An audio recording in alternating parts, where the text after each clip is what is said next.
Chapter 8, Civil Procedure and Trial Practice by Abby Price Berry.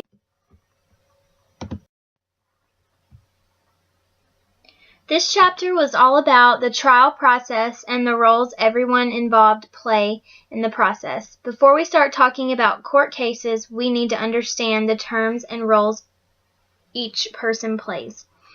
The plaintiff is the person who files the complaint against another person. The defendant is the person the lawsuit is brought against. In some cases, there can be more than one plaintiff as well as defendant. What is the complaint exactly? The complaint begins the process of any lawsuit. This is the reason someone feels they should be entitled to a court case or relief due to the damages done to them by another person. A summons is a legal document informing the defendant that someone has filed a complaint against them. The summons provides the date, place, and time they are to appear to answer to the complaint filed against them. What happens after a person is given a summons? Well, they are required to respond in a timely manner. A response from the defendant is required in order to state their side on the matter. Each person in the case is given a defense attorney.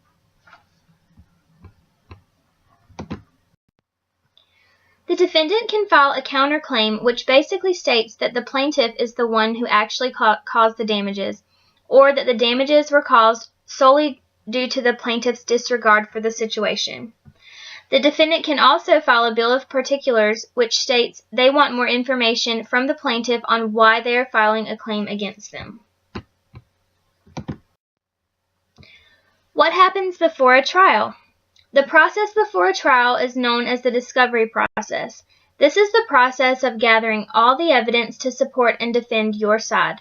It is important to focus on the issue at hand and not to deviate from the main focus of the case. Everyone is entitled to attorney-client privilege. This is the protection for the client, ensuring that everything talked about with the defense attorney remains confidential and can't be used against them by their attorney. A motion to dismiss the case can happen if it is proven that the case cannot be held up or recognized by law. A motion for summary judgment may happen if the case should not go all the way to trial, or the case can be settled before a trial happens. A pretrial conference is a conference where the judge and the attorney sit down and agree on the issue at hand. Sometimes the case is actually settled at this point and never makes it to trial. A memorandum of law is a summary of the case. This is just so that everyone can understand exactly what the case is about, who is involved, and why it is occurring.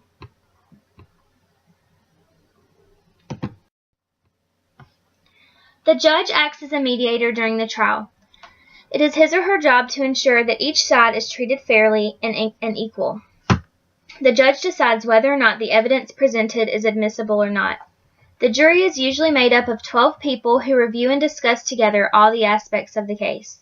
The jury makes a decision on whether or not the defendant is guilty.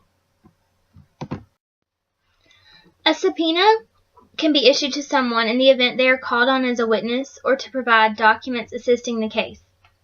After someone is issued a subpoena, it is their duty to appear in court. If not, they can be punished by law. The burden of proof states that a person has to show truth in their allegations against the defendant. The defendant can't be charged unless the evidence can be proven beyond a reasonable doubt. A burden of proof is not always required. There are cases where the patient is under anesthetics and can't determine who did harm to them. If it is obvious the injury to a patient occurred due to negligence, the burden of proof may not be required. During the beginning of a trial, each person's attorney will give an opening statement stating their side of the story and where they stand on the issue. They will provide facts, tell the jury what they are going to prove, and exactly what happened to the patient. After all the opening statements are complete, the judge calls on all the witnesses to come forward with their testimonies. Witnesses may be questioned from both sides. Sometimes expert witnesses are brought in when the knowledge is not common to the layperson.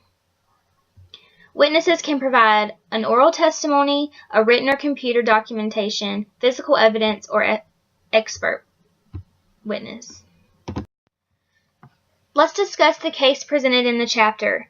The facts are, while in the ICU, a nurse noticed that the grip on a patient's right hand was weaker than the left hand. The patient had been placed in restraints and fastened to the bed rails so she wouldn't pull out the endotracheal tube. Once the patient could speak, she stated her right hand felt weak and numb. She ended up suffering severe damage to her right ulnar nerve. They filed a suit against the hospital stating the injury was a result of the nurses negligently restraining her arm. The hospital stated that the injury was not caused by the restraints and that it could have happened regardless of following correct protocol or not. The patient's right hand was fully functional upon arrival at the hospital and the nerve injury occurred during her stay.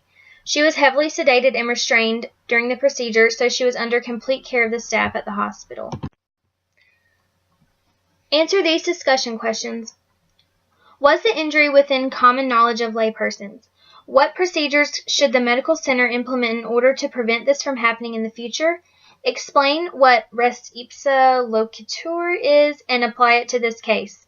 In your own words, summarize the process of pretrial and trial. Include the roles of attorneys, plaintiffs, defendants, judge, and jury.